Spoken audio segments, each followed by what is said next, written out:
Video பார்த்து ஒரு வாரம் மேல ஆயிடுச்சுன்னு நினைக்கிறேன், மன்னிக்கோங்க. இது நீங்க தான் கண்டென்ட் பார்ட் 15.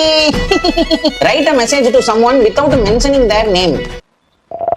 சிம்பிளா சொல்லணும்னா இன்னொருத்தவங்களோட மனத்துல இருக்கிறதெல்லாம் தெரிஞ்சுக்க போதும். வாங்க கமெண்ட் செக்ஷனுக்கு போவோம். Please God take care of her.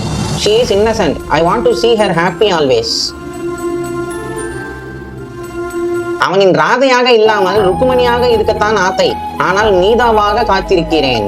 யார் அந்த 3 பேரும்? ராதா கிருஷ்ணரின் முதன்மையான காதலியாக கருதப்படுகிறார். அப்போ ருக்கு இன்னிசை பாடி வரும் இளம் காற்றுக்கு உருவமில்லை, கிருஷ்ணரின் முதன்மையான மனைவி. வேணாம். மீராபாய் கிருஷ்ண பக்திக்காக அறியப்பட்ட ஒரு ராஜபுத்திர இளவரசி. கிருஷ்ணர் மீது ஆழ்ந்த பக்தி கொண்டவர். என்னடா ஏ? ஓஹோ, இதே இப்ப இந்த ஜெனரேஷன்ல நாங்க பண்ணியிருந்தோம்னா என்னடா டே? என்னடா ஏ? Your options make me realise how much I love you. உன் வானத்தில் நிலவாக தோன்ற நினைத்தேன், ஆனால் கடந்து செல்கிறேன் மேகமாக. Miss you.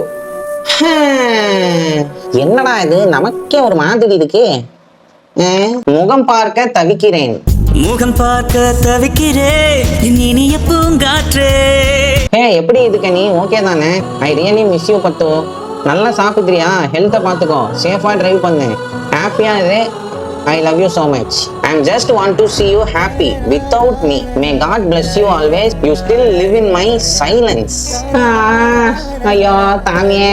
Still regretting for hurting that sweetest soul when all he needed was love from me. இது நிஜமாவே ஒரு நிறைய பேருக்கு இருக்கிற ஒரு பிரச்சனை. அன்னைக்கு இருந்த ஒரு வயதுக்கு ஒரு மெச்சூரிட்டிக்கு அவங்கள லூசுத்தனமா காயப்படுத்திருப்போம். அதுக்கப்புறம் நம்ம லைஃப்ல நிறைய நடந்ததுக்கும் வேற ஒரு ரிலேஷன்ஷிப்கே போயிருப்போம். பட் ஒரு நாள் ரியலைஸ் ஆகும், அவங்க அப்படி எந்த ஒரு தப்புமே பண்ணலையே, நாம போய் அப்படி பேசிட்டமேன்னு உள்ள ஒரு கில்ட்டா இருக்கும். நாம அதுல இருந்து ஈஸியா வெளியே வந்து வேலையை பார்த்துக்கிட்டு இருப்போம். ஆனா அவங்களுடைய கேரக்டர் அந்த சம்பவத்துல அடிபட்டு அவங்க லைஃபையே நிறைய டேமேஜ் ஆக்கி வச்சிருக்கோம். இதுக்கெல்லாம் சொல்யூஷன் என்னன்னா, அவங்கள மீட் பண்ணி பிராக்டிக்கலா நம்ம பண்ண மிஸ்டேக்ஸை சொல்லி சாரி கேட்கறது தான். Please forgive me and come back to me. Sorry.